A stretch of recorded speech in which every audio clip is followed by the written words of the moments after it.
I did not know flat-footed Mexicans were born in Australia, Tszyu. Mexican styles are one of the greatest styles in the world, so don't be disrespecting Mexican styles.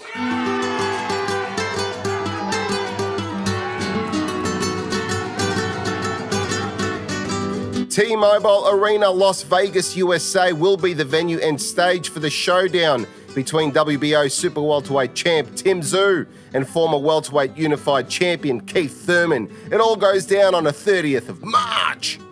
For the Aussie, the bout is an opportunity to expand on his profile in the US after dipping his toe against Terrell Gausha back in 2022 when Tszyu made his debut stateside. The American market is something Tim has long had in his sights. The bout against Thurman will also be an opportunity to claim the scalp of another former champion. For Thurman, the bout is an opportunity to prove that Father Time has not yet claimed another victim. A return to winning ways will also put him in the mix for potential future big-time fights, including a potential shot at pound-for-pound kingpin Terence Crawford. Thurman will have to dig deep, however, and summon up his inner Florida man if he's to overcome years of infrequent activity, and if he's to beat a younger and, dare I say, hungrier fighter with something to prove. No belts are on the line as the fight is happening at a catchweight. However, Tszyu will lose his WBO belt should he lose to Thurman, as per the WBO's ruling. Tim the Soul Taker Tszyu is soaking it up in the United States as he prepares for his high-risk fight against Keith Thurman. Tszyu is also participating in an NRL promotional tour during his time in the US to help raise awareness for the sport of rugby. The two will mutually help each other to increase their respective profiles. Having said that, watching from over here, the land down under, I have seen and heard more about the rugby promotion than I have about the Tszyu versus Thurman fight and overall event in general. We are still in the early part of March, so by the time this video is uploaded, I'm hoping that the event promotion will have kicked off in earnest. Tszyu's last outing in America and his first was a dominant unanimous decision win over former Olympian Terrell Gausha. Despite receiving a flash knockdown in the first round, Tszyu managed to keep his composure before going on to outwork and outmuscle his rival. The fight itself didn't quite blow the general American boxing fan away. As ever, the hard-working Tszyu simply continued the grind, and no doubt this time he will be looking to make a more indelible impression on the US fight fans with a statement victory over a far more familiar name in Keith Thurman. Tim has stayed busy, and in 2023, the Soul Taker stepped through the ropes on 3 separate occasions, taking out former WBC 154-pound champion Tony Harrison inside the distance in March of that year. In June, Tszyu knocked out the heavy-handed Mexican Carlos Ocampo in the first round of their bout, and just months later, in October, Tszyu dominated in impressive fashion against the ever-dangerous and tricky Brian Mendoza. All 3 of Tszyu's last opponents haven't returned to the ring since their bout with the Aussie. BoxRec stats show Thurman as having a slight height advantage over the Aussie, but Tim looks noticeably bigger in size. He also has reach over Thurman. Tim certainly has more recent activity as well as power, a good chin, and youth on his side. He is, or at least should be, the favourite, but could we see an upset on the night? Keith, one-time Thurman, was once upon a time a very exciting fighter to watch. Quick hands and foot movement, smooth maneuverability around the ring with ring intelligence and savvy at creating and optimizing ring space. His ability to catch opponents stepping in with sharp, accurate stinging counter shots was uncanny. This was only matched by Thurman's ability to press forward on opponents, stepping into his shots, putting combinations together with pinpoint accuracy, and swarming his opponents to ultimately stop them.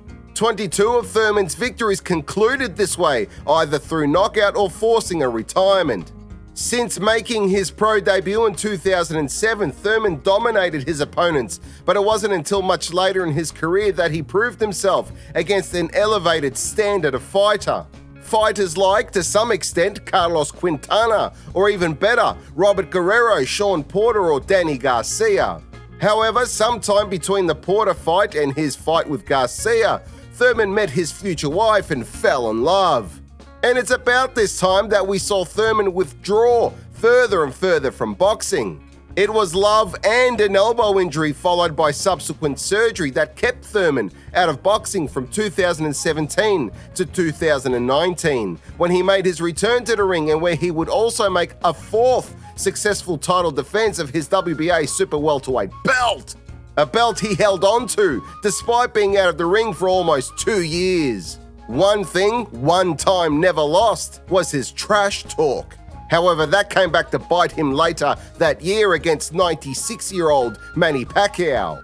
Surprising everyone, Pacquiao would beat Thurman by split decision, even earning a first-round knockdown on Thurman. That night, Pacquiao would turn back the hands of time to snatch the WBA title from Thurman, only to lose it in 2021 to Yordenis Ugas. Can the former unified welterweight champ Thurman also turn back the hands of time, get back in the rankings and put himself in contention for a title at some point down the line? Or is this a cash-out fight? One last paycheck before hanging up the gloves and riding off into the sunset with his lovely wife? If I'm wrong, I'm happy to chew glass, but I think Thurman's infrequent stop-start activity going as far back as late 2015 has only hindered and dulled Keith Thurman's instincts and reflexes in the ring. Timing, accuracy, reflexes, and the execution of punches in the throes of a live dogfight is only sharpened with activity. Tszyu has stayed busy, and he'll have all these attributes as advantages going into the fight. Thurman, as usual, is doing a good job selling the fight with his smack talk. It's sometimes cringy, but still funny. I believe he thinks he wins. It still surprises me that fighters continue to underestimate Tszyu, but they always find out the hard way. Personally, I don't know if Thurman is underestimating Tim. He's likely not, but this fight could go one of two ways. Thurman comes on fast and explosive from the first bell, catching Tszyu off guard to the point he cracks under pressure and never recovers. Or Tszyu breaks and grinds down Thurman, eventually taking him out mid to late rounds. I think the former is unlikely. My money is on the latter, and this could turn into a bloodbath. I have Tszyu winning by TKO mid to late rounds. Let us know in the comments below who you think wins and how. Thank you for watching Pound for Pound TV. Please remember to subscribe and hit that notification bell for future updates. See you in the next one. Check out our Patreon page to become a Patreon family member where you will receive some cool perks. If you're looking for some new threads, we've got t-shirts, hoodies, and much, much more. So head on over to our Michael Akobi Pound for Pound TV stores. They can be found on Redbubble and Spreadshop. Join me on my travels and head on over to my other YouTube channel titled Barefoot and Free. There you can follow me as I traverse the many parts of our planet and occasionally get into a spot of bother. Nonetheless, it's always fun and entertaining. If you're struggling with some of life's obstacles and challenges, my book How to Get Out of Life Traps might just be the answer that you're looking for to help guide you through the difficult times. It's helped many get past some of their darkest moments, and it might do the same to you. You can purchase it on Amazon, where you can also find a wide range of my other works. Those works include screenplay to book adaptations, a fairly unique concept, with genres covering comedy, heist and revenge, drama, supernatural and crime, if that's more your cup of tea. You can find them by following the link provided.